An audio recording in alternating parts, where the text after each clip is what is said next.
Welcome to the DingeCast. We are driven by a passion for discovery and the belief that history should be uncovered. Our mission is to reveal the hidden realities of the past to bring history into the light. Welcome to the DingeCast. Well, folks, welcome to the DingeCast. We are here with a great episode today. We are joined by Maria Mocerino, who is a writer who's covered everything from entertainment to psychedelic medicine to science, and of course, archaeology. She's written for the Rogue Mag, Interesting Engineering, Business Insider, The Irish Examiner, and more. Her creative work has been published in numerous journals. She also just started a weekly substack, TheDig, to keep archaeology lovers in the know, where she shares what she's covering and more. So definitely check that out. There'll be links for you. So, Maria, welcome. And thank you. All right. I don't even know where to start today. We have a lot to talk about. I know, like changing the narrative in archaeology is a pretty big topic right now. And since I've, started and since I've been like covering archaeology, I've been like just pretty amazed at, or I've been like particularly interested in what I've been covering in Morocco, in North Africa, like just particularly because it has changed the narrative in such like a deep way.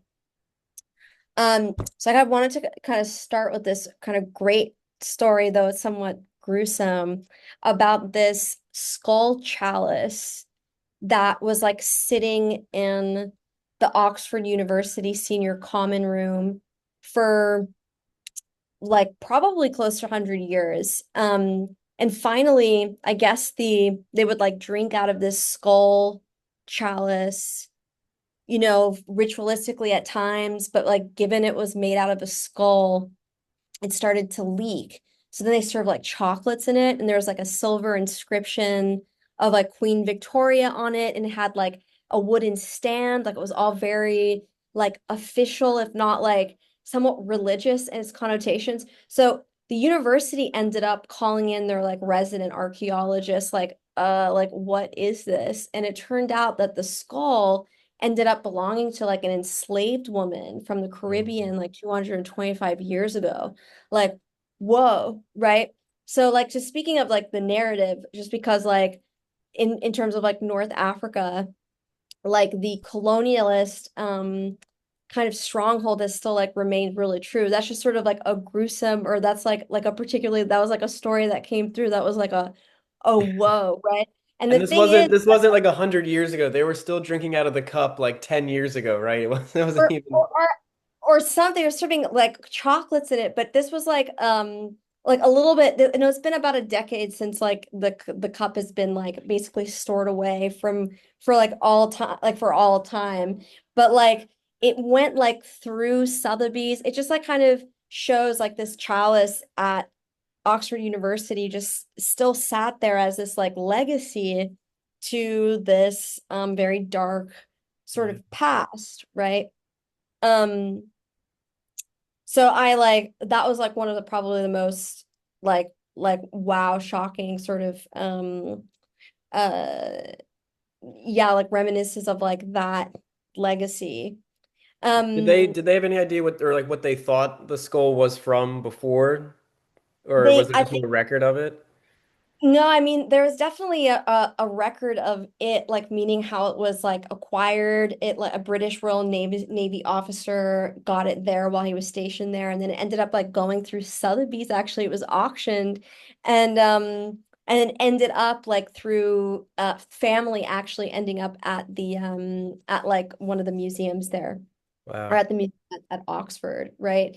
So like um essentially like Oxford didn't obviously didn't really even know what it was, right? But it was like sort of still there, and they were like, and so then they had to kind of sort of deal with that. So it just like kind of goes to show like you kind of when it comes to like you don't know what you're gonna dig up, but you're digging up like so much more than stuff. You're obviously digging up history, and like, that comes with complicated ties.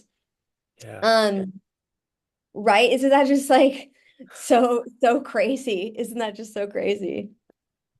So anyway, so like a little dark side there, but basically like what I've been like covering in Morocco has like really interested me like personally because everything that has been like sort of written, let's say, is being like reframed now. I So feel I like that's covered happening so much now too, right? All the technology, I feel like maybe it's just in the news more, but it's like there's a lot of discoveries happening now because of our ability to non-invasive, methods. You can see what's underground before you dig now. It's pretty amazing.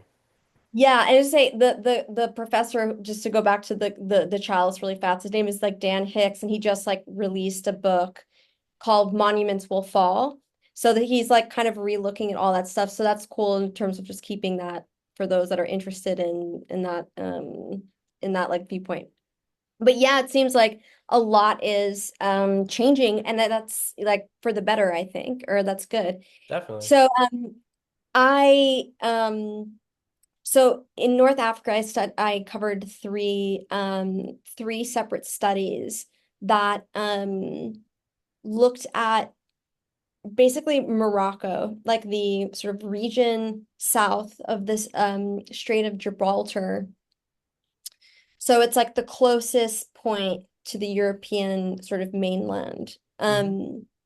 And ever since I guess really up until like a few months ago, or just like, very, very recently, the north of Africa was considered like an empty land.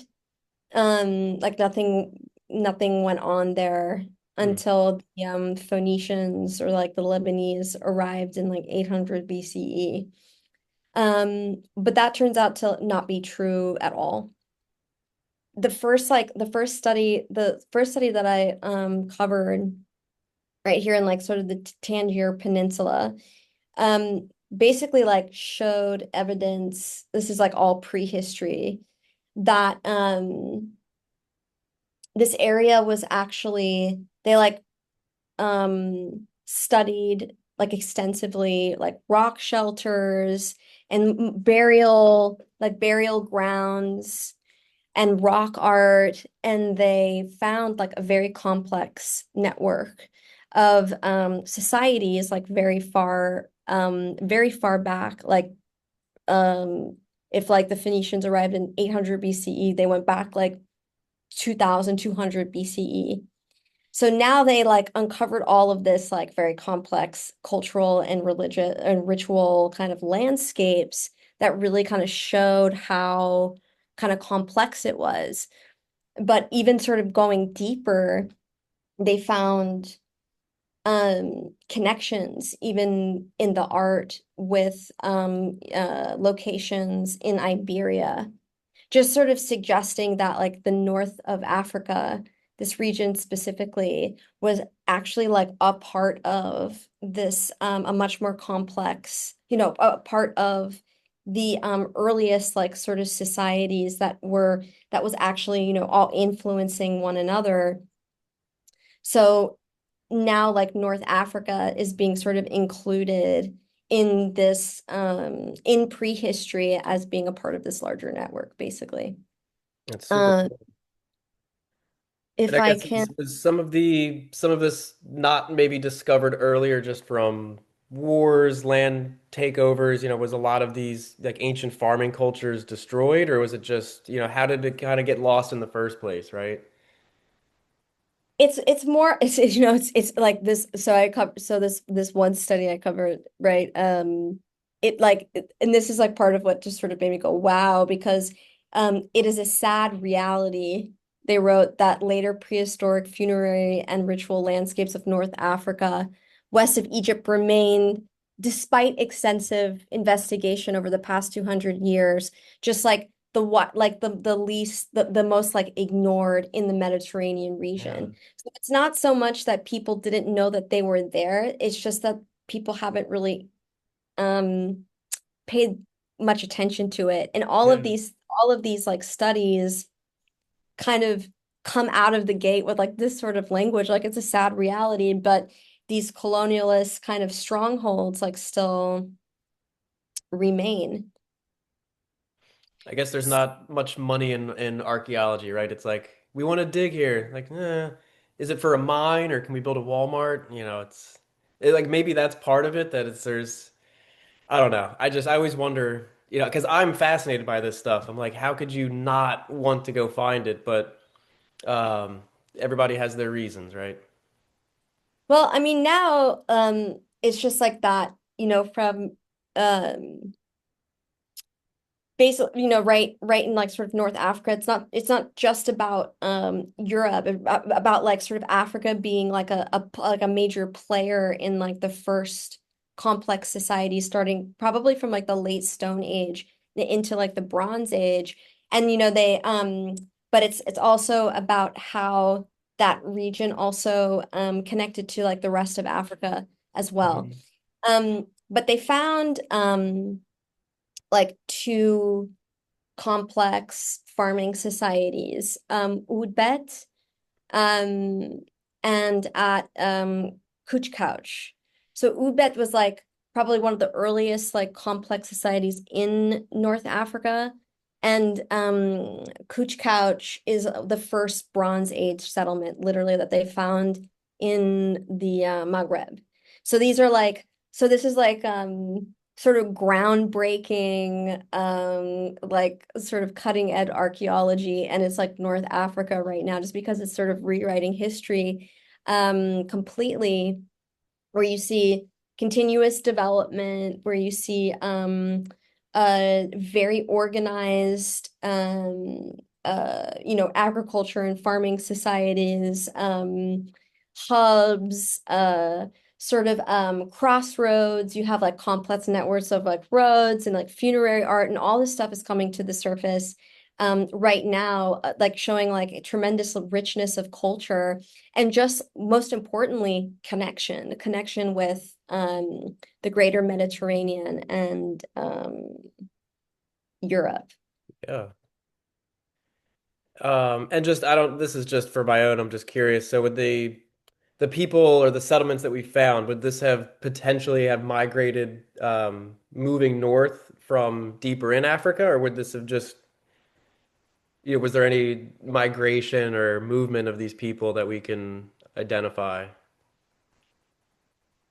Um, so yes, from what I've read of these studies, yes, but uh probably a little bit later. Like once the Phoenicians came in like 800s, they I think that started to kind of happen. But in terms of like internal, there seemed to have been they found rock art that has similarities with in the Sahara and also in Iberia. So there Yeah. does seem to have been like for sure like cultural exchanges and movement and migration happening. It's just that all of this like at least like these extensive studies are new, are on the newer end. So I can't like state that, you know, Yeah. um I like was just conclusive. curious. Because this was just within the last, what, 8 months or so? Like, how recent is this Oh discovery? yeah, and some of this, like the Cooch Couch was like, I don't know, last month maybe, like the So first Bronze crazy. Age site in North Africa found. And and it shows like three periods of occupation. So it like um so basically when the Phoenicians came, they didn't like meet what they kind of called like a passive group of people, but this was like already like a very very complex area of the world. And so yeah, so basically history just got rewritten the Super last cool. um Yeah. few months. And I'll show you and I'll show you like pictures of the rock art too, because the rock art is like very very beautiful. And again, it's just like I think more so than anything else, especially like in our world today, we've never been like more connected, even if like everyone likes to say we're disconnected, right? But I always find like with archaeology, what I like about it is that everything seems to kind of reflect one another, where like that's exactly what we keep finding, is that we were like so much more connected than we think. And I suppose like, it's nice to see um these colonialist narratives beginning to at least be exposed and as well as like changing so that like that idea like keeps basically coming up. So basically North Africa and Iberia at least like since prehistory were kind of influencing kind of one another and it was like a major player essentially. Like I told you or I covered like another dig in Israel of like a Christian necropolis from like the Byzantine. Mm. And they found like two graves with like two Ethiopian graves, right, with like black wood amulets that they would wear. These like sort of beautiful carvings. And it's really interesting because it's like the first artifacts that they've ever dug up. Um of like Byzantine Ethiopians, even though it's like known that Ethiopians were like migrating. It was around the time that Ethiopia had converted to Christianity. But now we have these like really beautiful artifacts that they um were in this community, this Christian community in Israel. So it's just like I think that's just one of the things that I've been enjoying about covering archaeology are these like sort of connections that are being sort of made in history that are kind of really reflecting what's happening in our present time. Absolutely, yeah. Because what was the significance of the those amulets that didn't match anything we had found prior to that, right? That Yeah, like they were like pretty much they were unique. They were unique, not so much like um n nothing like that had ever been found, at least from like the Byzantine period, in Israel. So that was like kind of a unique thing that kind of popped up. Even if uh uh Ethiopian migration was like known and there were Ethiopians like in that area of the world. I think like then when you talk about something like that or when that study sort of brought up the sort of larger trade networks that the Blackwood came from sort of India and it was like transported over to Africa. And suddenly the whole like a much larger connected world, right, really becomes crystal clear in my mind, which is what I enjoy about these like narratives just like continuing to surface, especially in North Africa, because um for like up until like now, basically, really, um this area of the world, which is just like so important in terms of just like it being a gateway also to Africa, that now it's like it it is being not only included, but just recognized as being a major influencer hmm. in this early Mediterranean network. So like the West just got like in some senses just got like reframed. And so like Africa is just there now. Yeah. I think that's probably one of the most exciting things that's happening right now is it's not just the finds like, oh, we found more helmets or skulls. It's evidence of these older cultures being more connected than we thought. That's to me, that's so interesting. Like, yes, there's trade, this and that, and we know people would make those travels, but you know what I mean? You've got Ethiopians in Israel with materials from India, and you just think of, that you couldn't just like Amazon Prime that. There a lot of work went into making all of that in this interconnected world. And it's not and obviously we're talking about the Mediterranean, but I feel like I see this pattern in the news a lot now that there's always any part of the world, the South China Sea, South America, Anywhere. There's more and more evidence of people traveling, and it's to me that's such a really cool human feat, whether it's just land travel or making a little rickety boat and taking your chances. It really does change the framework for how we thought of these old cultures, right? I don't know. I feel like and every culture is different, but I remember like in school there was kind of this notion like, yes, they had their little community and you didn't really go outside of that. You kind of just stuck to your own and that was your own little contained world. And maybe there was a few people that would travel and trade, but um I just look at the ancient world a lot different than I used to now. Oh yeah, I mean, I think, again, like in terms of like the narrative keep changing. I think, you especially archaeology, it's really it's kind of it's interesting, right? Because like um the narrative like at Maiden Castle, for example, like to go Iron Age, England, this huge Iron Age site.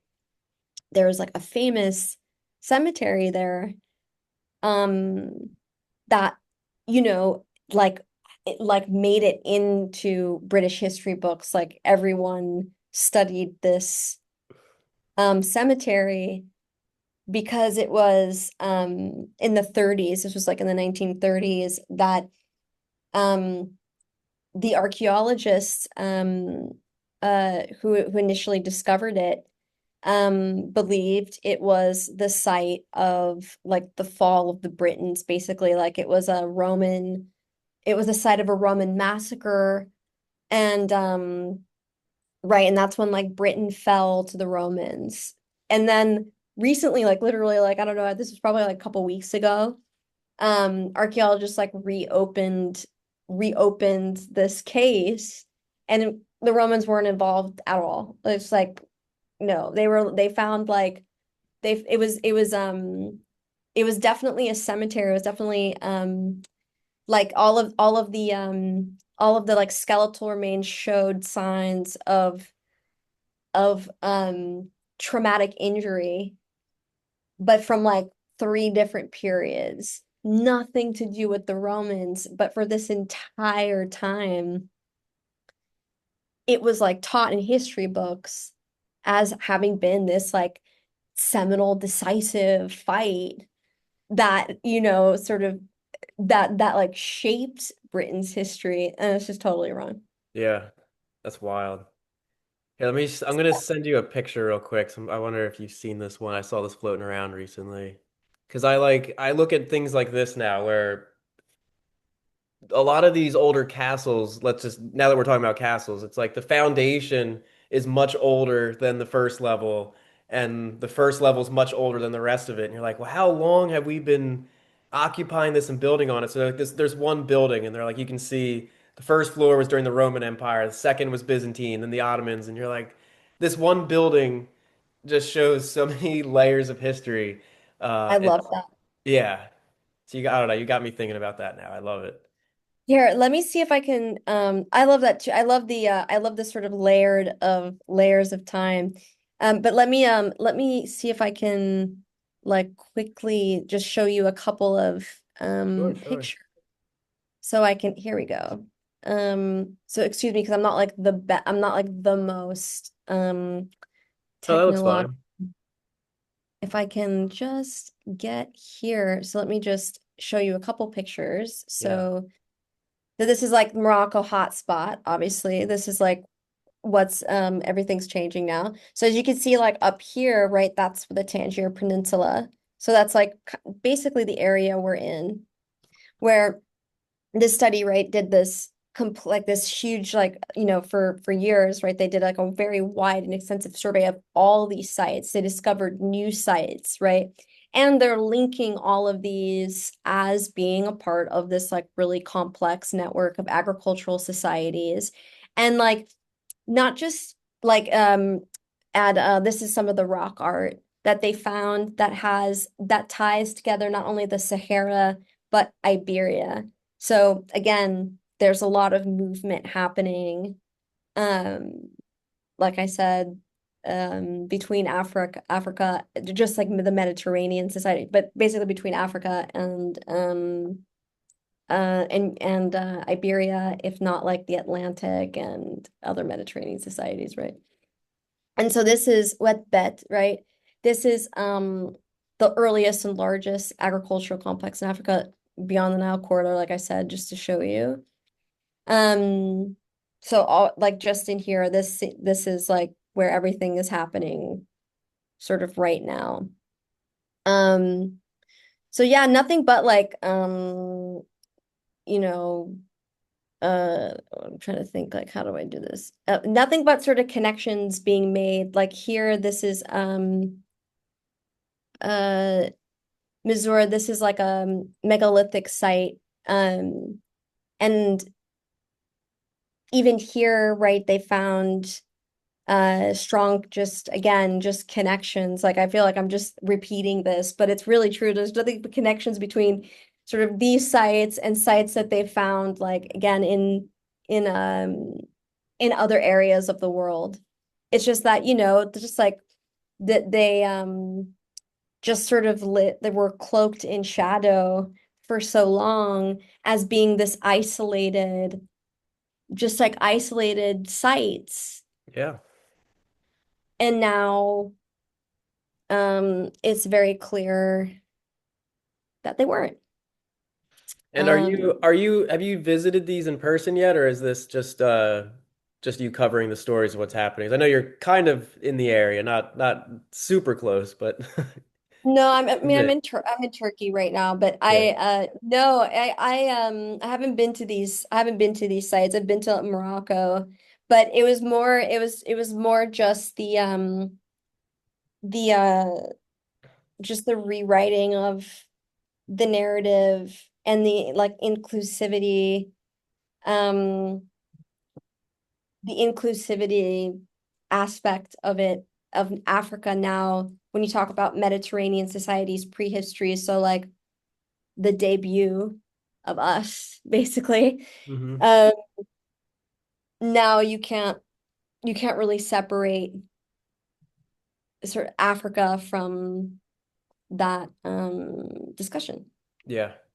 No, I ask because I'm curious if there's the teams that are working on these sites, if people wanted to support them in any way to make sure that we can accelerate this process or just get them the resources they need, I'd love to help put them in the spotlight too here, just to allow people to support this effort. Yeah, like what do you mean like in terms of who's doing it? Yeah, if there's like a website they can visit, anything like that, just to help piece that together for people if they're Yeah, interested.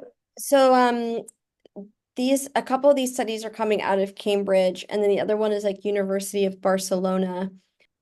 I think the other thing too is, you know, just speaking of agricultural societies, since that's basically what they're digging up, right? So rich, like I think what I always find, right, that was exciting about archaeology too, is they found these sites. They found Wet Bet, they found which is and they found Cooch Couch. But like from there, they're like there's a salt mine that's like a day's journey. And so what they're starting to do, right, is like sort of piece together a real story about a region of the world and like a group of people that we're only beginning to kind of understand or be able to like sort of follow. Um, but I was covering this other um, recent discovery now, right, from Peru, the Coral civilization. Hmm. And what I liked about them, I think about 30 years ago, I think I'm right on the timeline, at like an old municipal dump, right?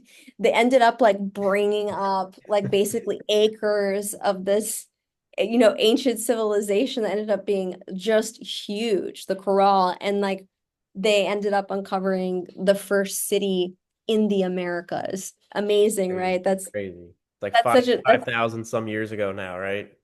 Yeah, like it's such a classic archaeology story, right? So basically we were like in a garbage dump and then we ended up finding like one of the most important societies like in the Americas, right?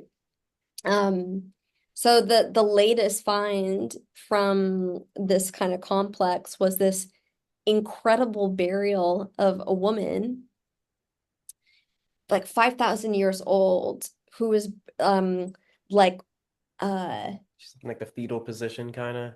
yeah, fetal position and sort of wrapped up in a particular like with different Hmm. materials to the point that her hair and her nails had been preserved. Like this is one of the most well preserved. So Um, crazy. so crazy. But what I kind of speak about agricultural societies and just kind of changing the sort of logic or changing the narrative, besides like the amazing burial, when I was digging deeper into them, I um I found out that they weren't like technically agricultural societies. So now the Corral joins Egypt and Mesopotamia as like one of these kind of core civilizations from this period. But they weren't like farmers. They were fishermen. So that caused like quite a stir, interesting on what I was reading because wait a minute, like you can be a complex society and not partake in agriculture, right? One of these like moments we go like, is that really that shocking? But interestingly enough, like just like a step forward, and this is just sort of these basic connections that people make, right? They were an advanced society, but they didn't war. Which is wild, right? Yeah. How does that happen? Yeah, just because like like advancement kind of goes hand in hand with warfare, agriculture in particular, actually. Hmm. But still, the Corral didn't war. Um, so I I I like liked them, or I like reaching back into history because um even that gets changed. Like you don't have to, war doesn't Hmm. have to go along with like agriculture a or um technological advancement. So that's them saying we don't need to do that. There might be another, not reason for that, but just talking of rewriting the narrative. So if you study, like, the more I get into, you know, the Americas, indigenous tribes, I mean, as far north as probably Canada too, but like New York State down through South America. We're taught men were the leaders, men did everything.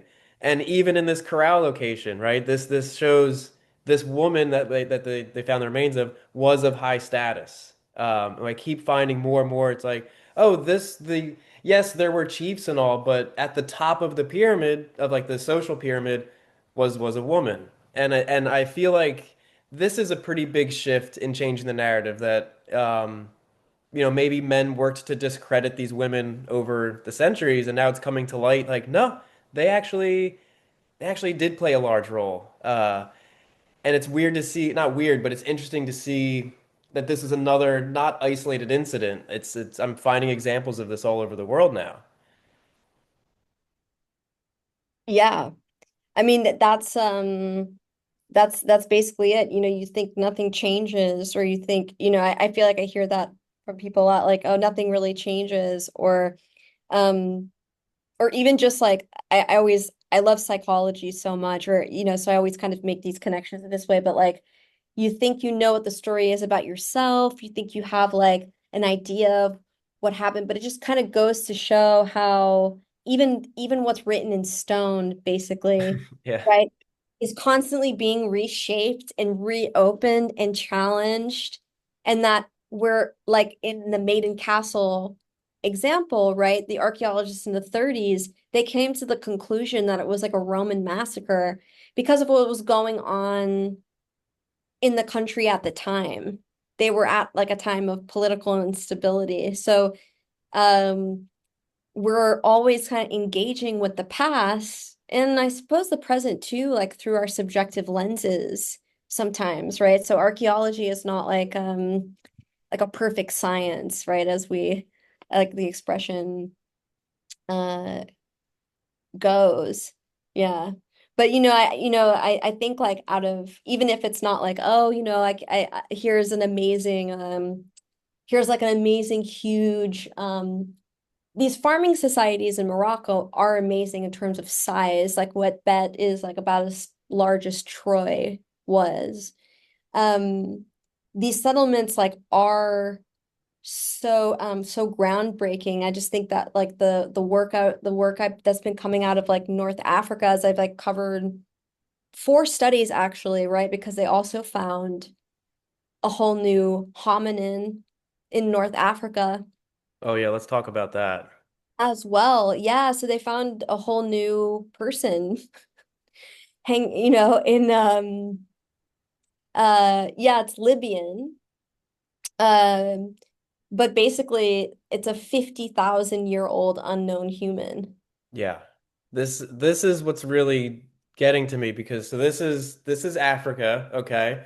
And then just recently in Colombia, wasn't it basically the same thing? We found human remains, tested it, DNA doesn't match anything. It's obvious it's a human, it's a hominid, but um how are there still more of these to find? It's incredible. But like I mean, maybe they're different, right? Is the Saharan, once we can identify this, is it going to be related to the one in Colombia, or are these now two completely separate uh, other genetic lines that we didn't know about until recently? Yeah, I mean, this is just like a totally new genetic line. And like in this case they were isolated. Um and then when like uh I guess like about like 5,000 years ago or like 75,000 years ago, somewhere in that like time range, when the Neolithic was spawned, this DNA or this human, yeah, was then like disrupted basically. Yeah. But It's an interesting, and again, that puts us right at that interesting end of the last ice age time frame, right? Like between 7,500 to, then stretching into 15,000 years ago or even older. Um, yeah, that really like the climate change at the time really disrupted like everybody, right? There's so much that goes dark or just changes around that time.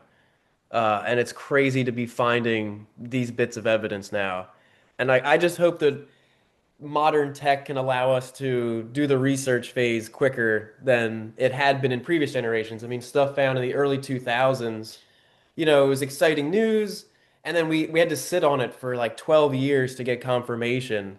I can't wait that long. I can't wait that. I can barely wait 12 days now. So, that's so funny. That's right. I mean, in China, they like I feel like they keep on finding more humans. There's like another human there. I mean, so I just, I think that uh yeah, even that, right? There's many more of us even at our very, very beginning, right? Than we understood. Even just the fact that Neanderthal turns out to be more present in our DNA than we initially thought. Like even the Neanderthal, like everything's like sort of changing about what people or what archaeology thought about them. They were like far from stupid, basically, to be sort of, totally. Yeah, uh, no, yeah. about it. They were far from stupid. They were actually very, very smart. And very, very sophisticated. They like made their own glue. Um, and so like yeah, that's like another thing, right? Like that's another area that I keep that especially over the past year that I covered a lot. It was like, well, the Neanderthals like keep on basically showing us the opposite picture of Yeah. what we have. I'm gonna probably get this wrong, but was the Ashango bone with the etched carvings. Was that said to have been by Neanderthal? I can't remember who that's attributed to. I can't remember either. Let's like quickly Yeah. let's quickly look it up, right? Well, speaking of China, did you see the guy? This is just the other day. Tourist jumped into the terracotta army uh area, and he actually smashed two of the statues before they took him out of there. Have you seen this? It's awful. No, no, I didn't see that. That is Yeah. just what are you gonna do? Like things happen, you know, um things get like destroyed, you Yeah. know, Do you like things. know this site when we're going back to Peru here because I love Peru. The I'm not gonna say it right, so I'm not even gonna try, but it's Nuapa Inglesia. These it's a really interesting stone site that's carved with, perfect angles, really beautiful. But what's crazy is this is all that's left. And people are still in awe of these remains. But this is the things that make you wonder. So you can, if you actually look at the picture, there's like a little hole right above that nice, square bit there. Yes. Spanish conquistadors, that's evidence from the dynamite that they used to blow up the rest of that. So you gotta wonder what was here that they wanted to destroy, and that what we are still like, how could they have done it? That was the bit that they said that's just nothing. We got rid of the good part. The other theory was they blew it up because they thought there was gold inside. I mean, nobody really knows, but the point is that It's so how much was attractive. destroyed so long ago that like even what we're finding, it's so far from being preserved. It's like, a bomb went off and we're looking at the puzzle pieces hoping to make sense of it. I can't believe people are able to make sense of any of these finds sometimes. He's like we're going through like an ancient trash heap and we find stuff. It's just incredible, but it's upsetting of how much has been destroyed so long ago that we'll probably just never know. It's frustrating, but there's still more out there, right?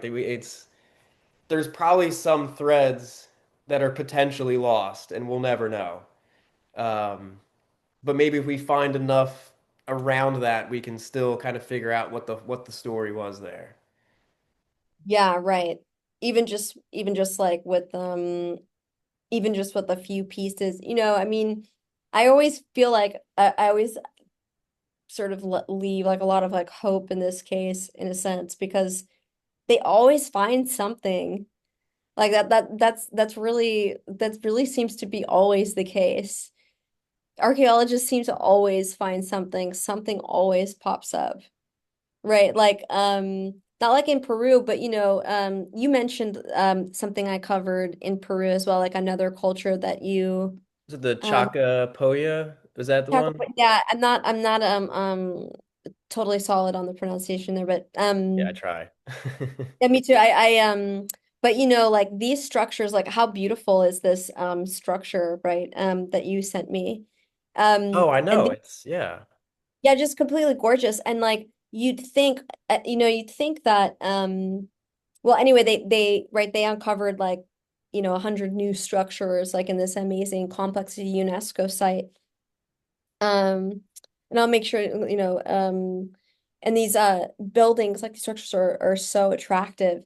Um but you know, even with like the technology, they weren't able to like actually dig because of just how delicate the ecosystem is Oh, there. yeah. But like using technology even, right, archaeologists are able to kind of penetrate the layers uh that they couldn't before, right? So there's like technology and then there's always something that seems to um pop up in Mexico.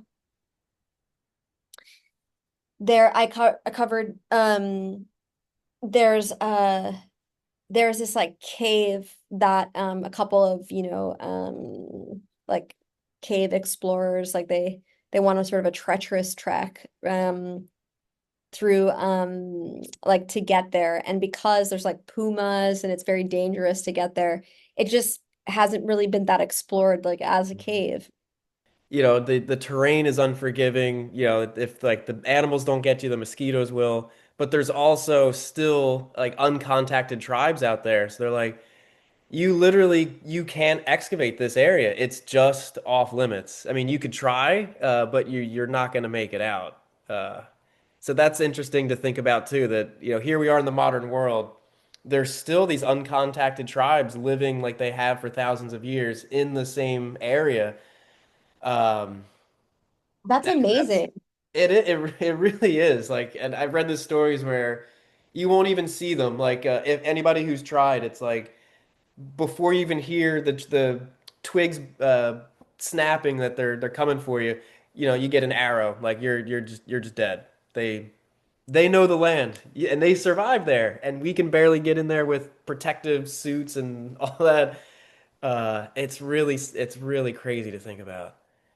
I know the world just gets like sort of deeper and bigger, doesn't in some ways, even if it gets smaller. I mean, the coral civilization, like in Peru, for I mean, the coral civilization, for example, just one of these just monster societies, like really, really incredible.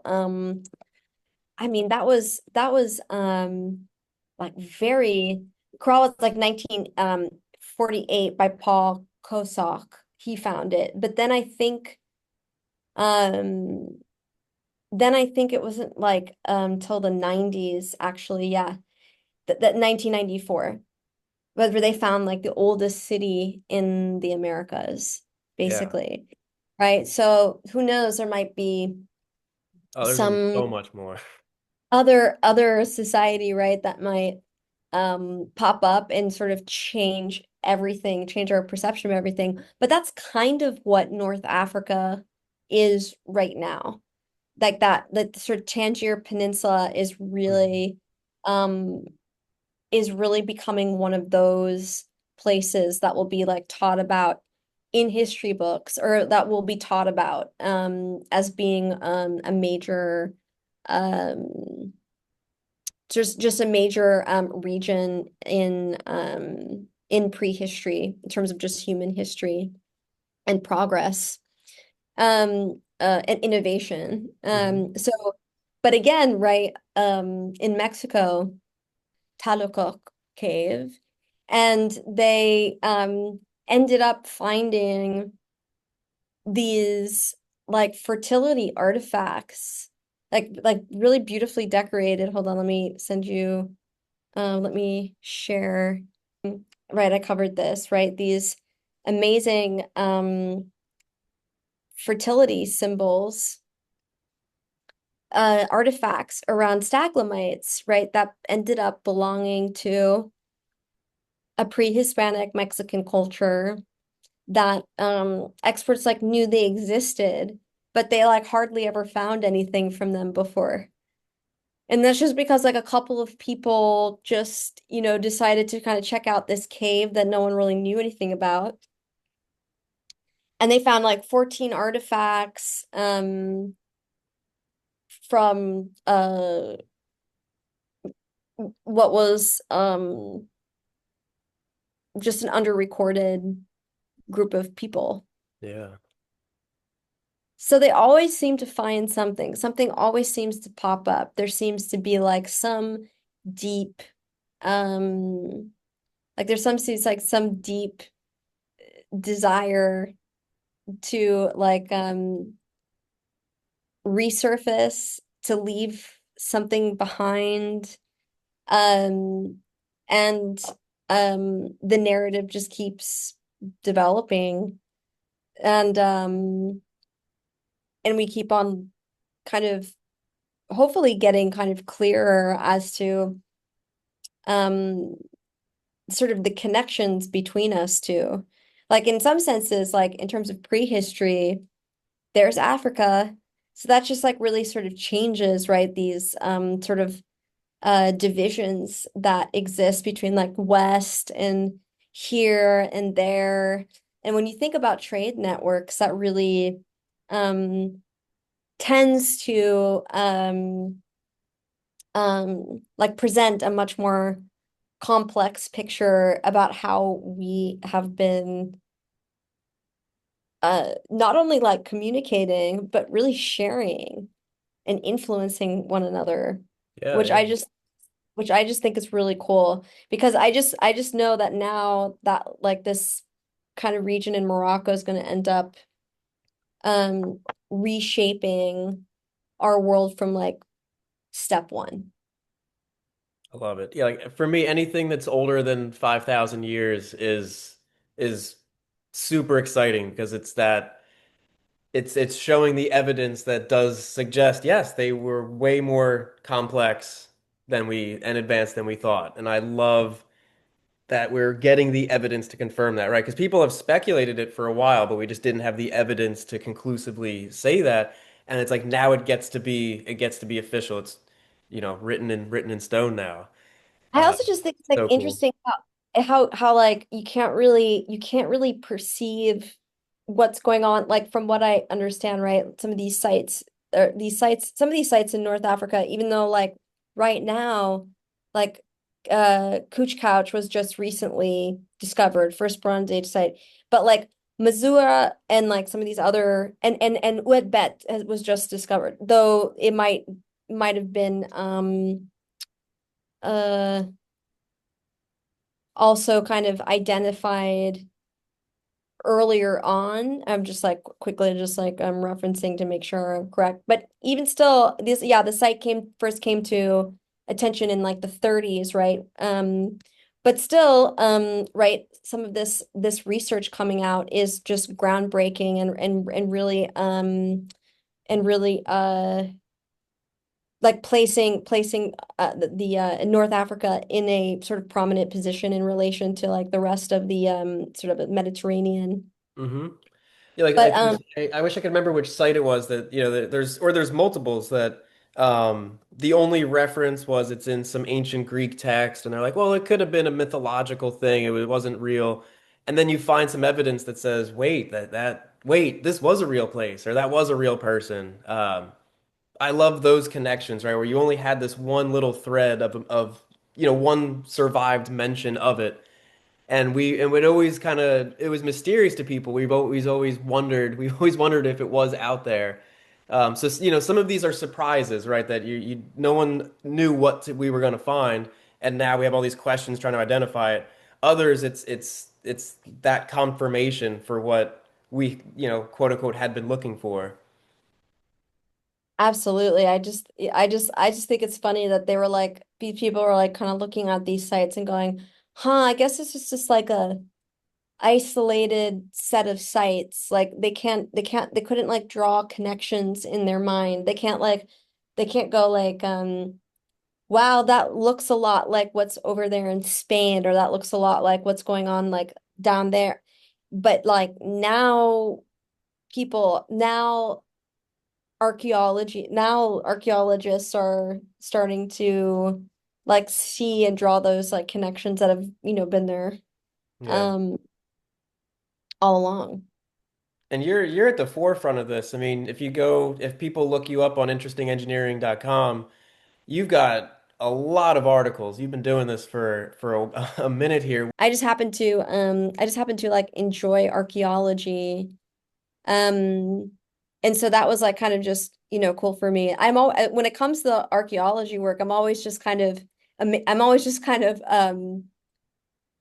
pleasantly like sort of surprised by what like pops up. Like, you know, they like at like Washington State University, they like figured out how to make Egyptian blue again, like a 5,000-year-old blue pigment because it turns out like the Smithsonian and the Carnegie Museum wanted to like put it on display basically, Hmm. but actually it turns out that there's been like a resurgence of interest in Egyptian blue because it has like magnetic properties that might make it like a good counterfeit proof ink and fingerprinting ink, so like the Egyptians might have Wow. resurfaced in a sense once again with some magnetic or special blue paint that might have like a specific function for us today. So that's always fun. Like, I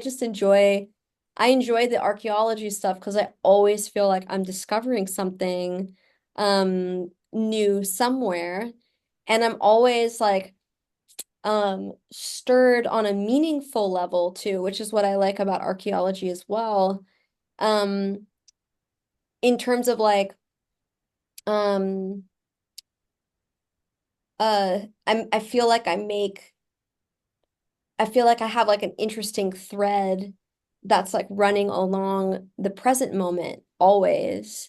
And I am seeing the present moment so reflected in like the work that's being conducted right now in the past.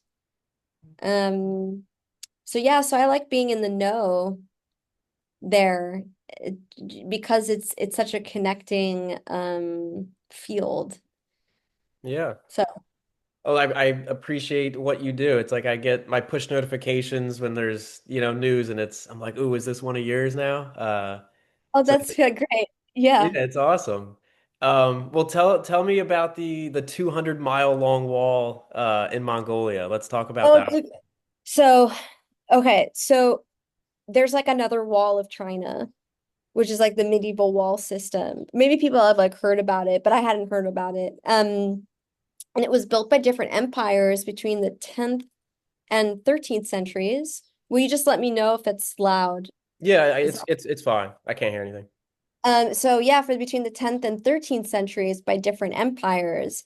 And it's called the Wall Project, but over the last, I think several years, they've been studying this wall. It's about 2,400 and something, almost 2,500 miles, right? And they like zeroed in out to the Gobi Wall, which is like 200 miles, and which is like the least well-known section of it in Mongolia, in like a very remote location that like might be in some, I don't know, some like prehistory TV show, like sort of Game of Thrones or something. Like it's sort of it's so remote, but it's sort of an interesting sort of spot in the world.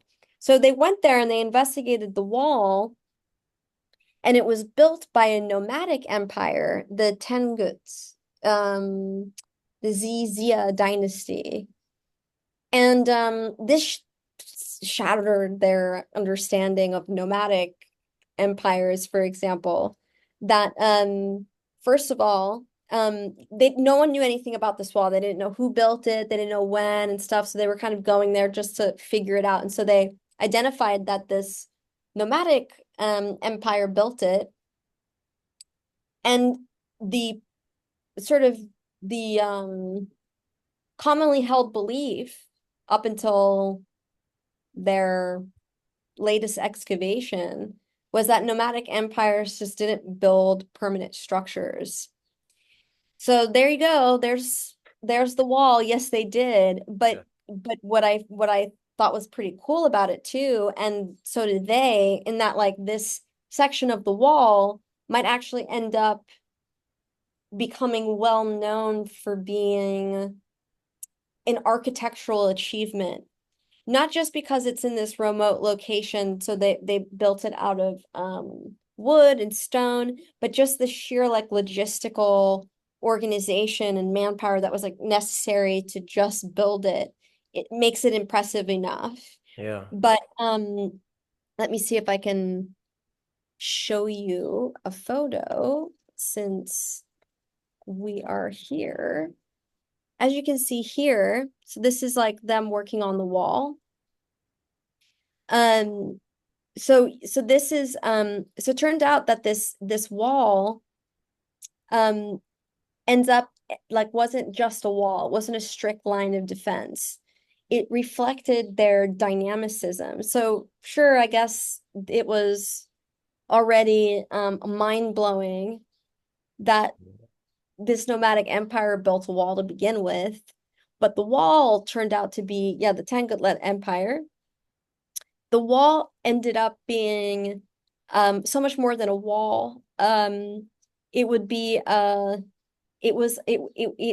functionally speaking adapted to like their needs. So it was very much like an active zone that had yeah, very much like an active place where they like conducted administrative um activity. So it was far from just being a wall. It was like a dynamic piece of architecture. Yeah. Yeah, imagine So being, oh, go ahead, go ahead. no, no, go, please, please. I was just gonna say, just imagine, some rival nation traveling and that they see a wall as far as the eye can see, and it's like, okay, yeah, we're not these guys. Let's turn around. Like it sends a pretty strong statement to anybody who encounters it for the first time of like these people must be serious. I'm not gonna mess with them. Yeah, no, I mean it was very interesting, like it was very interesting to read about this one. So here we are, right? Right. We're Mhm. here. So they obviously built the wall for a reason, like clearly built by a nomadic tribe based on how they used it. Yeah, Uh, so it was um innovative and somewhat unique um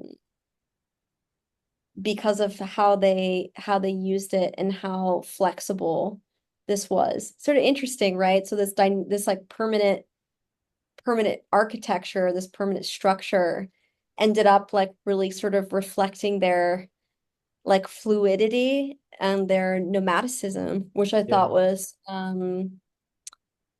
was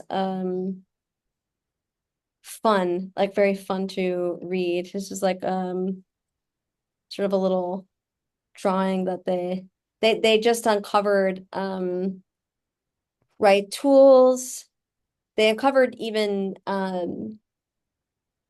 earlier occupation of the site.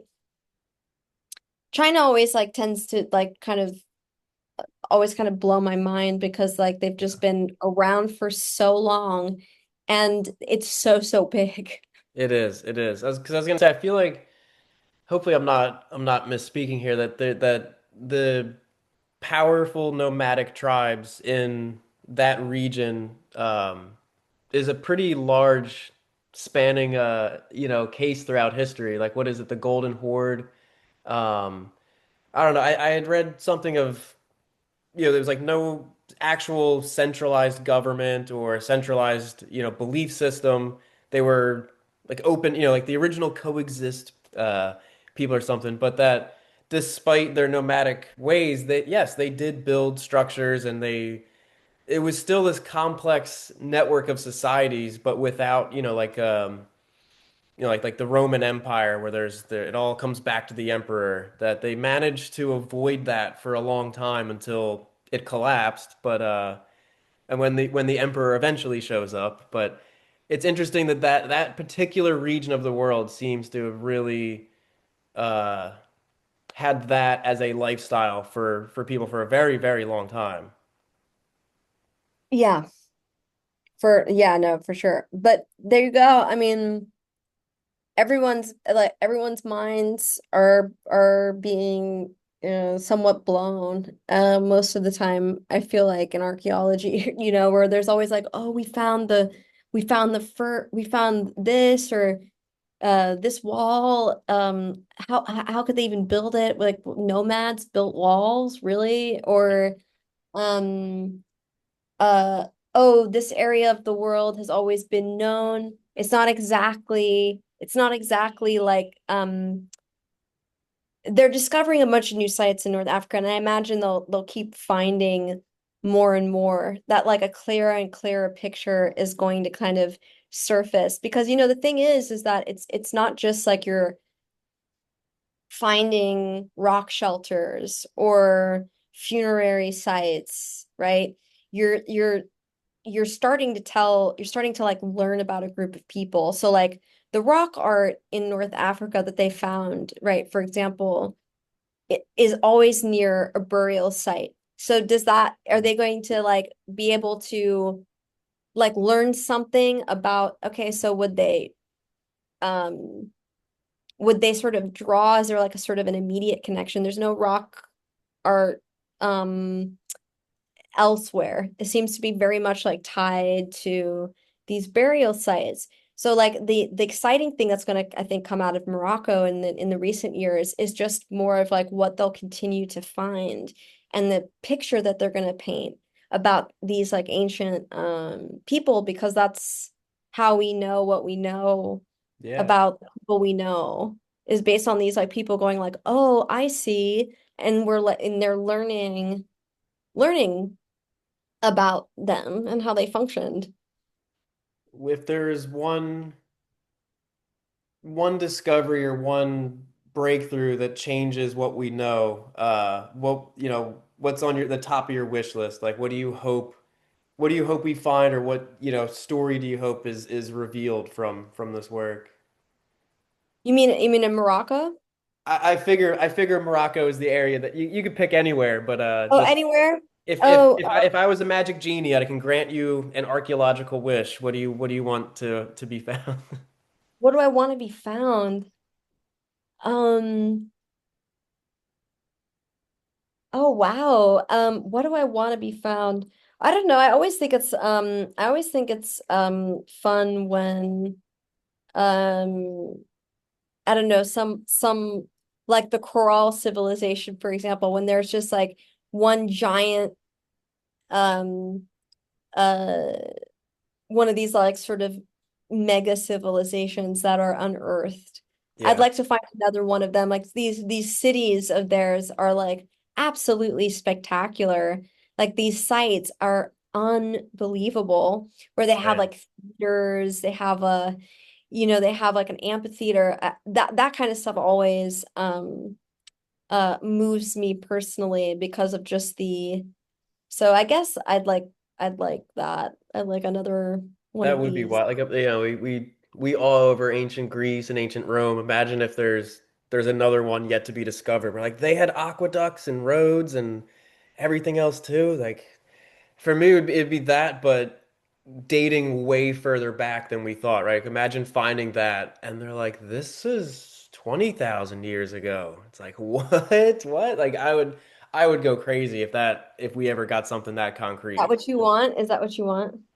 I mean, there's a lot of things, but that would be a big enough of a change that it opens up the dialogue to say, well, maybe there's more here than just this one. And I would love to, people were obviously around back then. How many of them did manage to build a little, civilization, and not just getting through day by day, right? Because even if you had agriculture, it's like you're still, how much food security could you really have? And I don't know, I'm just casting doubt for whatever reason, but um, just the idea that people were living comfortably a very long time ago is an interesting thought. Like, in your mind, you think, huddled around a fire, trying to stay warm, trying to not get eaten, or warring tribes to come take you or something, that you're like,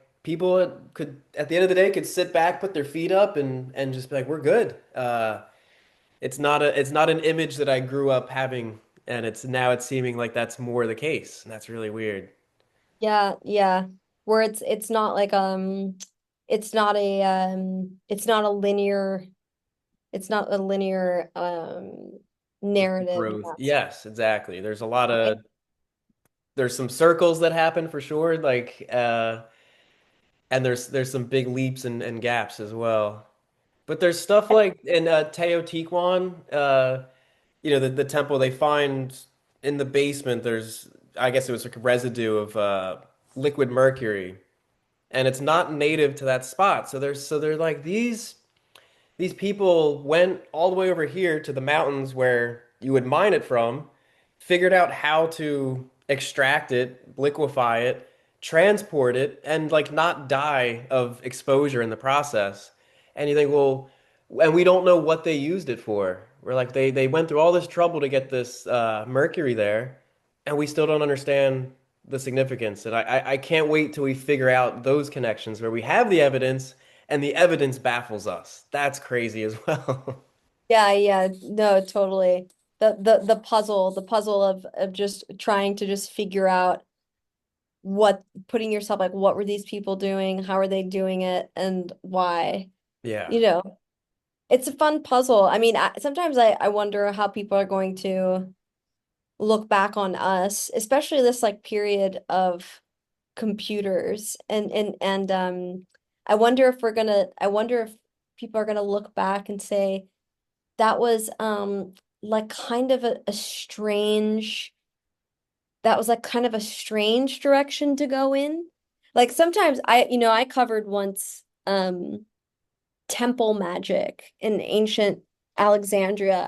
I watched this like documentary that like totally blew my mind, where ancient Alexandria was like um had like basically like Broadway or like three theater row, and they were all the religions. All the religions were basically putting on shows for people.